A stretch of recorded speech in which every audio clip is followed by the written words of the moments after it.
I wasn't supposed to be at that party. My friend Ian had practically dragged me there, saying it was the place to be that night. It was an old, run-down house on the edge of campus, the kind of place that looked abandoned during the day but came alive at night. From the moment we stepped inside, something felt off. The music was low and rhythmic, almost hypnotic, and the dim lighting cast strange shadows across the walls. It didn't feel like a normal college party. It felt like we had just walked into a trap. As we moved through the crowd, I started noticing something strange. Some of the guests, maybe a dozen, had small, identical green marks on their necks. At first, I thought it was some kind of inside joke or a party game, but when I asked a girl about it, she just gave me a vacant smile and walked away. Ian shrugged it off, grabbing a drink from a table, but I couldn't shake the feeling that we weren't supposed to be there. Then something even weirder happened. A guy we had never met before, tall,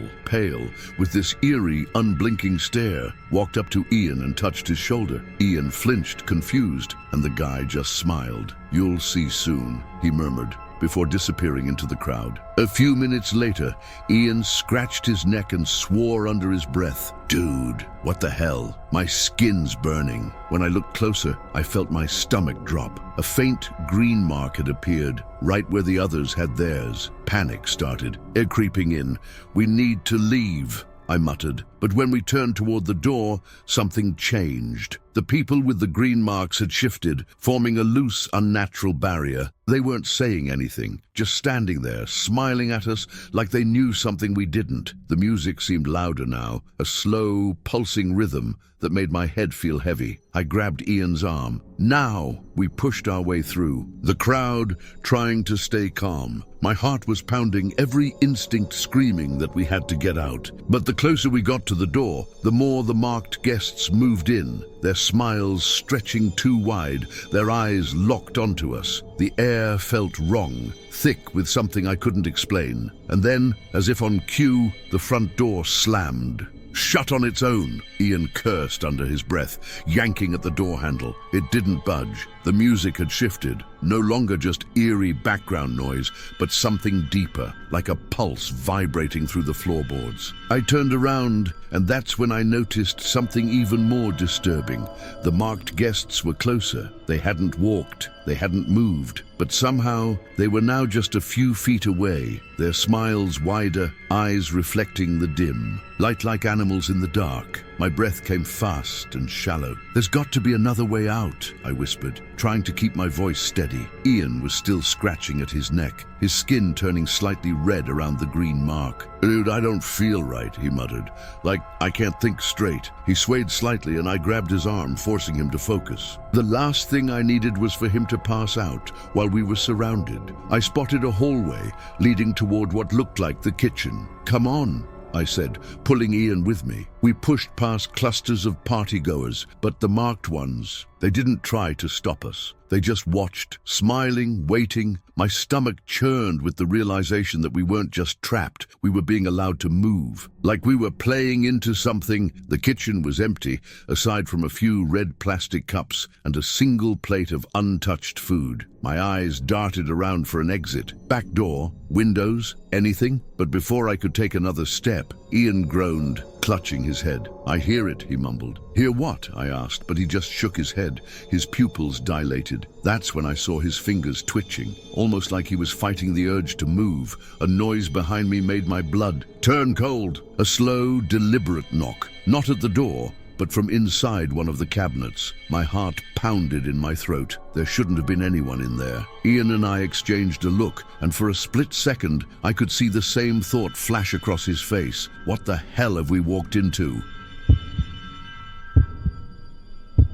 Losing my backpack was just an inconvenience at first. I was rushing to catch the bus after my evening class when I realized it was gone. At first I thought I'd left it in the lecture hall, but after retracing my steps, it was clear someone had taken it. My laptop, wallet, keys, all gone. The worst part? My student ID had my full name and dorm address on it. That night I changed my passwords, cancelled my cards, and told myself it was just bad luck. I had no idea it was only the beginning. A few days later, a note appeared under my door. door, not an official letter or a printed message, just a torn piece of notebook paper with 3 words scrawled in shaky handwriting: "I see you." At first I thought it was a joke. College students pull pranks all the time, but then I noticed something chilling. The note wasn't pushed in from the hallway. It had been slid out from inside my room. I locked my door that night and barely slept. I told campus security about the break-in, but they were useless. "No sign of forced entry," they said.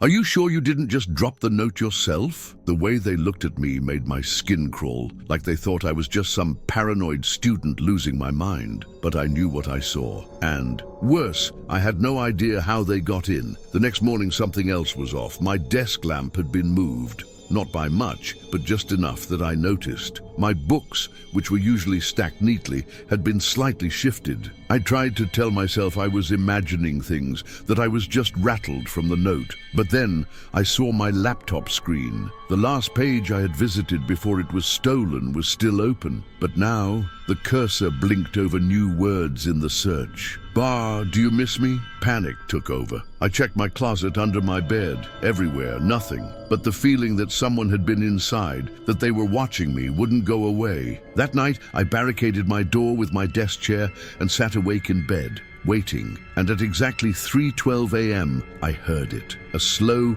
deliberate turn of my doorknob. Someone was on the other side, and they had a key. I held my breath as the doorknob twisted again, this time more forcefully. The chair I had wedged under the handle held firm, but my pulse was racing. Whoever was outside wasn't just testing the lock, they were trying to get in. My phone was in my hand, but I was frozen, gripping it so tightly my fingers ached.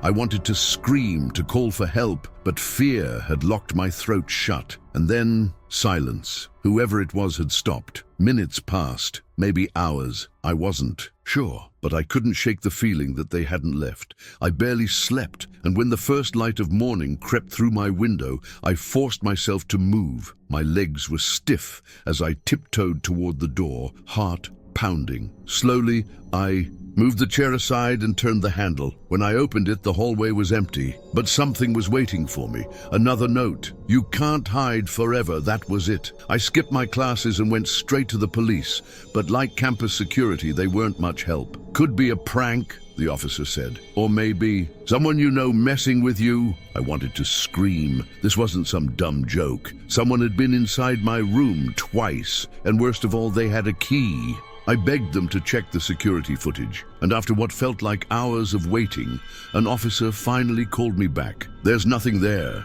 he said. "No one entered your dorm last night." That didn't make sense. I heard someone at my door. I saw the notes, but the footage, nothing. No movement in the hallway, no one trying my door. It was like I was losing my mind. I started wondering if maybe the stalker had been inside before I locked up. Maybe they never left. That thought alone made my skin crawl.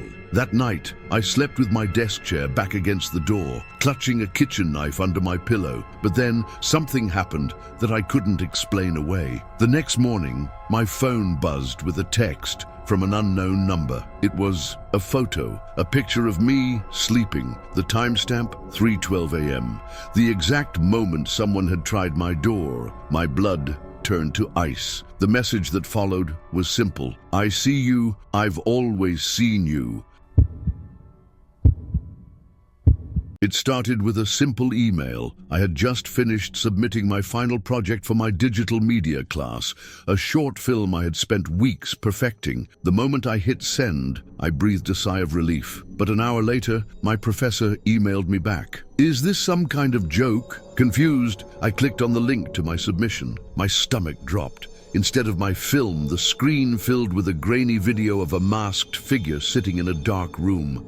Their voice was distorted, their message chilling. "You should watch what you share online. Some secrets aren't meant to stay hidden." My heart pounded as I replayed the video, hoping it was some kind of glitch. But the footage wasn't just random. The masked figure was holding my student ID in their hand, turning it slowly toward the camera. My real project was gone. Someone had hacked into my account and replaced it with this. I scrambled to check my other accounts, my email, my university login. Everything seemed normal. But when I opened my Snapchat, my blood ran cold. Someone had sent a message from my account. a single photo. It was an old picture of me from high school, one I had never posted anywhere. The caption read, "You remember, don't you?" Panic took over. I changed my passwords, locked my accounts, and even called my professor, trying to explain that this wasn't me. But as I sat there, staring at my laptop, another email notification popped up. It was from my own address. No subject line, just an attachment labeled, "Look behind you,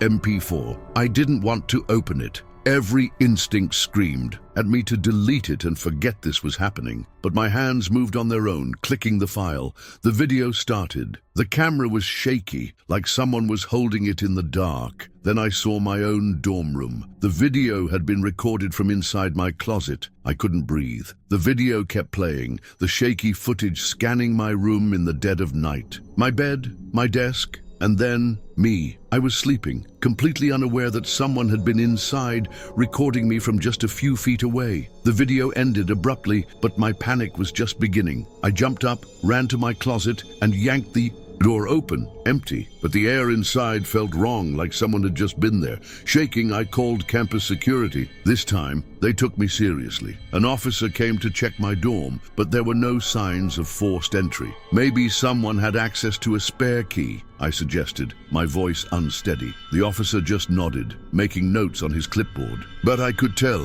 he thought I was overreacting. They checked the security cameras, and once again, nothing. No one had entered my room. No one had left. And yet, that video existed. The next day, my social media accounts went into full meltdown. Someone had posted screenshots from the hacked video to a private forum, along with personal photos of me, ones I had never shared with anyone. The messages started flooding in. Anonymous usernames, cruel comments, people demanding to know my secrets. I felt exposed in a way I had never imagined. And then a final message arrived. A new email. "You should have been more careful. You're not the only one I'm watching." Desperate, I dug deeper. I contacted a cybersecurity expert through a friend, and after some digging, they found something disturbing. The hack hadn't been random. My ex-boyfriend had leaked my personal information online, giving strangers access to my passwords, my accounts, my life. But there was one thing that didn't add up. The hacker, the one who had sent the video, wasn't him. Even after my ex was arrested for cyberstalking,